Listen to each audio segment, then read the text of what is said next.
What up, My Hero Academia fans? I'm making a video ranking the My Hero arcs in order from this tier list making generator.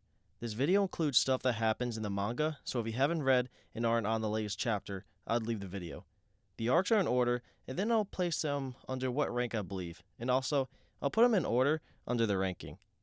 There might be 5 B arcs, but I'll rank the Bs from the best B arc to the worst B arc. I'll drop a link to where I found this out in the description.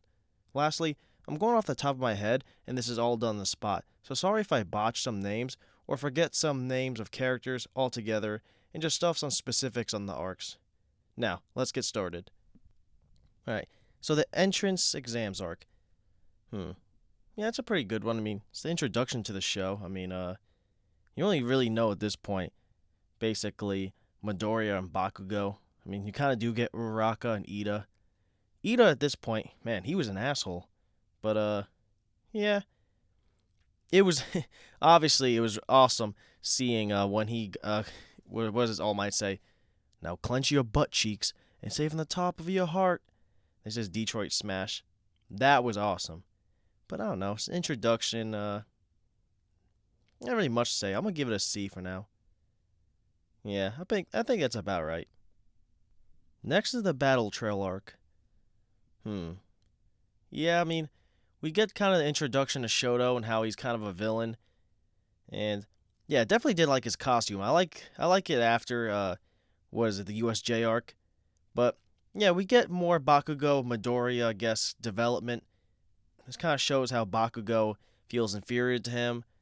And now that we're seeing more and more of Midoriya's quirk, even though obviously he doesn't know how to use it. I want to say it's better than the entrance exams arc, only because we got the two fighting already. Because all the other fights really didn't mean much. They were very quick, you know. Got to the point. It was pretty much just basically this fight here with Team Bakugo versus Team Deku. So was the bigger moment Midoriya saving Uraraka or Bakugo versus Deku? It felt a little more stakes. I don't know. I'm gonna give it a better C. Let's put it that way. Next up is the USJ arc. Ooh, yeah, this one. All right, now we're talking. This is a good one. And if I have something ranked at the moment, it doesn't mean it's going to be ranked there to the end. I might move it up or down, seeing where I compare it to others, so that might help guide it. The USJ arc, that was a good one. I mean, this is the beginning of the League of Villains. And at this point, Shigaraki wasn't that cool of a villain. Honestly, I didn't care for him much.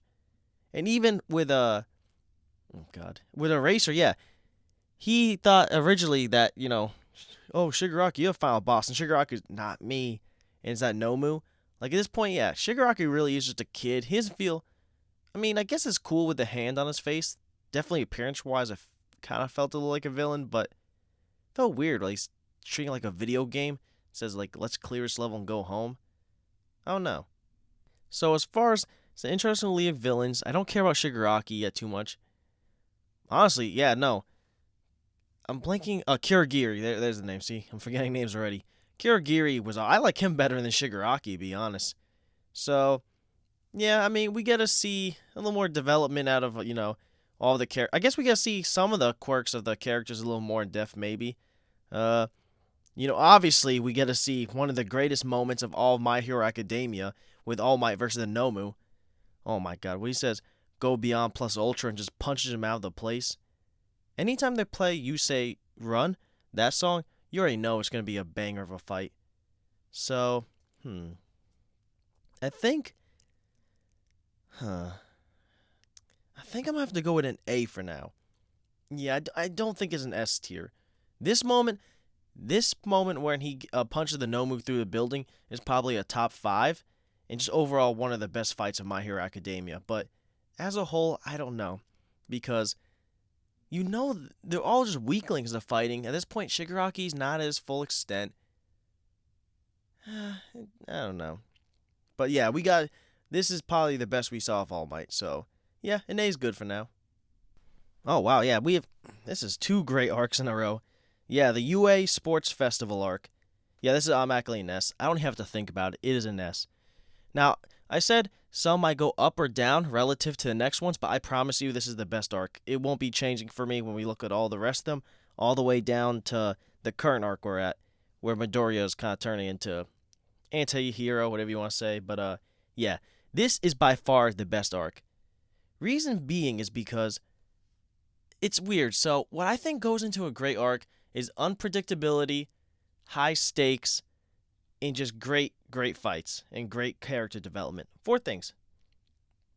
And so this one definitely has unpredictability because you thought Midoriya would beat Shoto. For sure you would have thought he won a whole thing, right? He's the main character.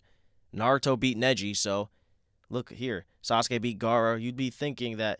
And you thought no way that Bakugo won after what he said at the beginning. This arrogant prick was going to lose, right? No, he ended up winning, and Midoriya ended up losing before even making the finals. So the unpredictability was there. Character development was there. You see people like Ida and Uraraka, they're not wanting to kind of ride, at least specifically Ida. He's realized that Midoriya is a lot more smarter and stronger than what he thinks, and he doesn't want to ride his coattails. Bakugo, he's still inferior, but he's showing signs of heading towards the right way, where he trusts his teammates just the slightest amount. We see, obviously, the hugest character development with Shoto, how his backstory and then him using his left side with the fire quirk. So, yeah, character development is there, unpredictability is there, great fights, and it's not necessarily like the UA Sports Festival is huge of fighting. I mean, it starts with a chariot, or not the chariot, the race to the finish line, then the chariot one where they take the flags, and then they're not even really necessarily fights. You're supposed to just push him out of bounds. But, man, all the scenes with just action were great. And it's weird because, okay, it has those three things, and maybe it's not even necessarily fights, just action, but the high stakes aren't really there. The Chunin exams in Naruto were huge stakes. A lot of times if you lose, you ended up dying. And if you failed the exam, you weren't promoted up to a Chunin. And here, even if you fail the exam, nothing happens. You're still going to be a UA student. The only thing that happens if you fail is that you don't get scouted. And you can still get scouted even if you don't make it to like the last round, you know? For example, Midoriya didn't make it to the finals. Look, he got some. Oh, even Sarah, I think, got some, and he lost in a second to Shoto. So the stakes weren't there, and you didn't die in them. It's not, yeah, like Naruto with his blood. You saw what Gaara was doing. That man, oh, especially, it was scary as a kid with the umbrella dude and the hidden rain when he did the sand coffin. Yeah. So the stakes really weren't that high. I know All Might was gassing up like, you need to do good. You need to win this to get scouted. Come on now. If you show off your quirk and still lose it, I mean, I think it's good enough. Shit. So that one thing that lacked was high stakes, and yet it was still amazing because it was very intense, I still think, very emotional, and I love the unpredictability. I think what made it so good is just the fact that Midoriya lost to Shoto. I didn't think Naruto needed to beat Neji and Gaara in the same day. I think he could have lost to Neji, then beat Gaara. And the thing is, even though Midoriya lost to Shoto, he still lost and he looked extremely strong losing, you know? So he didn't lose any kind of face on this. And we all know if Cementos didn't stop in the middle that, yeah, Midoriya might have killed him. So, it's a great, I don't know what to say. You say Run obviously played. Everything was, every part of it was amazing. The race was amazing. The flag part was amazing. The finals were amazing. And nothing makes me happier than the fact that Bakugo won and he's still pissed. That's classic Bakugo, and you see that later. And even with his teammates, even though he's working with them, he doesn't know the names, he's still being an asshole, but yet they're still going with him. I don't know. Everything about the arc was amazing. There's not much more to say, and for most people, the UA Sports Festival arc has to be a top 5 for everyone. It should at least be top 3, but has to be top 5 for everyone. So, yeah, we got this one out of the way already. UA Sports Festival will be the best arc, and forever will be the best arc. And this is pretty much prime My Hero Academia, you know? We keep forgetting now that they're kind of out in the streets and whatnot. They're still only students. They're studying to be heroes. And I think this arc pretty much captivates all it needs to. Next arc, the Hero Killer arc. A lot of people's favorite character from this one, Stain. Which, also, I guess in the latest one, we still don't know what happened to Stain after Midoriya left. When Midoriya left, he left All Might alone, and at this point, Stain was listening, and then we haven't heard back about either of them. Did Stain kill him? Did Stain just kind of leave? Did they have a conversation? Can we kind of get back to that? I know everyone's on this whole Nezu's the traitor thing, but I kind of want to know what happened between the two.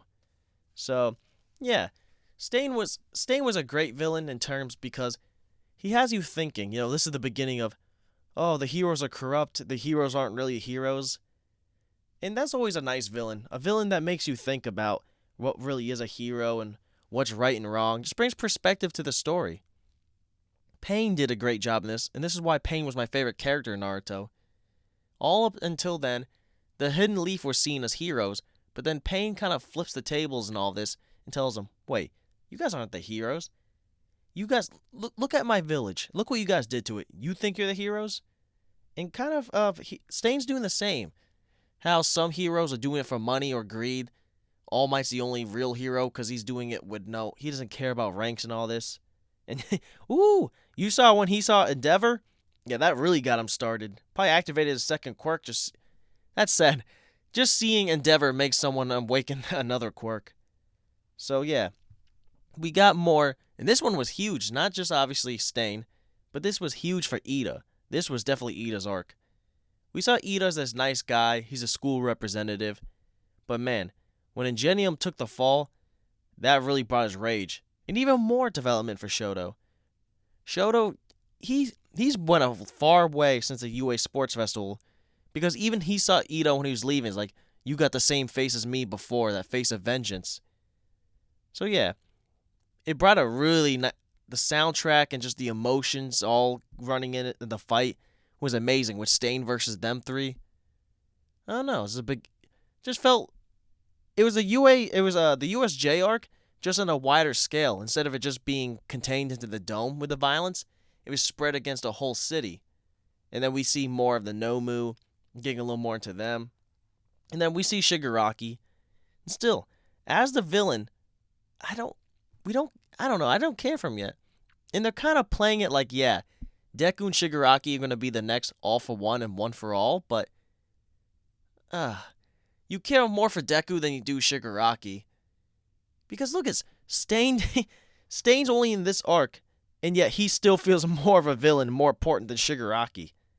So, I guess I talked so much about it. Let's see.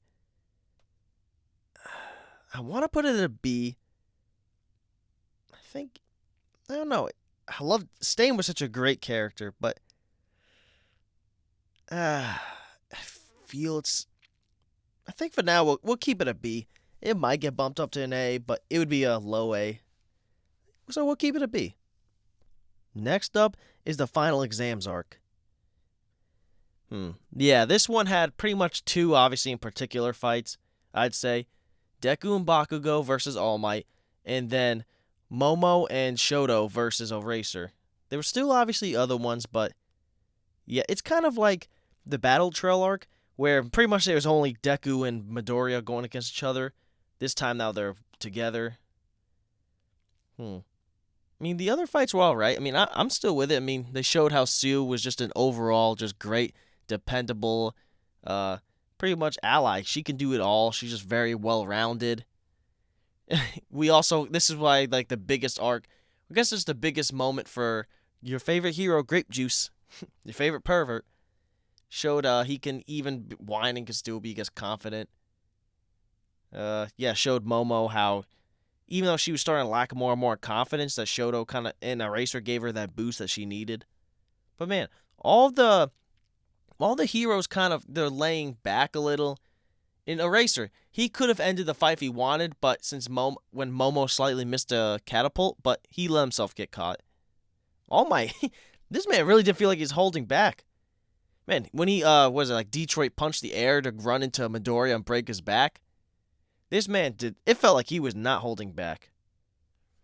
I would definitely say the final exams were better than the Battle Trail arc, but I don't think it was better than the Hero Kill arc. I'm going to give it a B, but yeah, I don't know. It's really just the two in particular. And yeah, From going from one of the first arcs where they fight each other, Midoriya and Bakugo, to now they have to work together. So, yeah, it all leads up. And, well, what I guess because I'm looking at the other one, the next one's the camp arc, I assume that the final exams is with this, where they fight against each other after again. I can't, I can't tell which one it's in. No, it's not in this part because Camp Arc I think has it. Yeah, yeah. So I guess it does end right after Bakugo and Midoriya win their exam. So yeah, let's keep it a B. Next is the Camp Arc. Yeah. Ooh wee. So the Camp Arc. This generator's a little interesting here. So this arc has when they go into when the League of Villains pops up a second time, and it has All for One versus One for All. That's like 2 arcs combined in one. Huh. I feel like the camp arc is its own arc, and then the end of All for One and One for All is like another arc. I guess they put the two together. It's strange. So I was cool with the arcs they put up until now. This arc's a little iffy, but I hate that they do this, but yeah, let's just say this: the camp arc. I'm gonna just make it 2 separate ones, and I guess you'll just have to listen. I could copy paste or put a text over saying the different arc or whatever. But camp arc, I'm going on. That doesn't include One for All versus All for One. I'm gonna put it at. I think I'll put it a B. I like that it introduces now finally the more main characters of the villains of the League of Villains. The first one had all the fodder, and this one now brings out some of people's favorite with Togata. Almost could remember her name. Oh, your favorite Spinner. Then we got Dabi. Then we got oh my god, what's the magician's name? This is rough. I can't. I've been following the show, but I guess I watch so many anime that I can't keep up. But the magician, obviously Shigaraki. And then it brought some that were just there for that arc, but they're still cool. Like Muscular and Deku might be a top 5 moment too.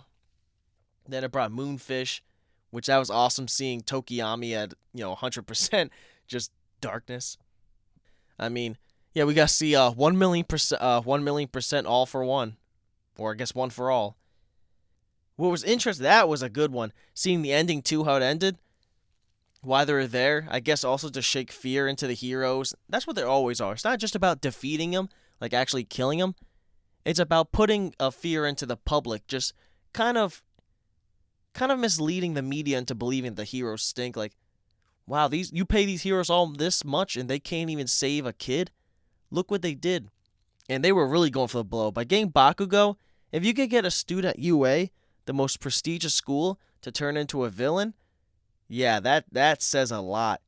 That's why they did what they did. Not just to send a message to the heroes, but really to the public. Like, look at this. Look at every hero could become a villain.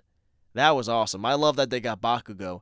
And honestly, Bakugo did show, like everyone knows, some villain tendencies. He definitely showed a lot of violence. He wanted to win. It didn't seem like he cared much about being a hero as much as just wanting to win. So it showed they were smart enough. No, yeah, if anybody, it would be Bakugo that would turn into a villain. We'd all think that too, right? But the one reason I believe there's no way he could have been a villain is also, I feel like if they're going to kind of make it feel that way, he shouldn't have won the sports festival. I don't know. If he would have came in like last place, like if Midoriya would have came in a higher place than Bakugo in the sports festival, I think that could have gave him a higher chance of turning into a villain. But the fact that Bakugo won the sports festival, Midoriya didn't, I don't know. Because at that point, right, the Battle Trail arc, Bakugo was already getting shot a little with his ego because, Deku and Ochako won, and Deku kind of won that fight a little. Even though, yeah, Bakugo held back and could have killed him, I don't know, he kind of won. Then the final exams arc, Deku won it for the two of them, so Bakugo's ego just kept taking a hit. And once the sports festival, Deku won the race, and then I think they beat him in the flag one. So if he would have lost the last round and Deku would have won, I think that would have pushed him over the edge. Because you saw him crying. That man was just unstable. So, leading to the camp arc, if Bakugo, if, like I said, the scenario happened, I think this would have made this arc a lot better. Or at least, I guess, for the upcoming arc, right? And then, there was also a huge one, too, because, what is it? Dabi. When we see Dabi take back the marbles, he says, poor Shoto Todoroki. He said his full name. He has a fire quirk, just like the Todorokis, and he said his full name. It already made me believe that he was somehow related to him. I mean, that kind of gave it away. A fire quirk and you knew his full name. I was just wondering where they're going to go with it. So, yeah, a lot came out of it. Yeah, I want to put... With how much I rave about it, honestly, I want to put it in A. Yeah, we're going to change it to an A.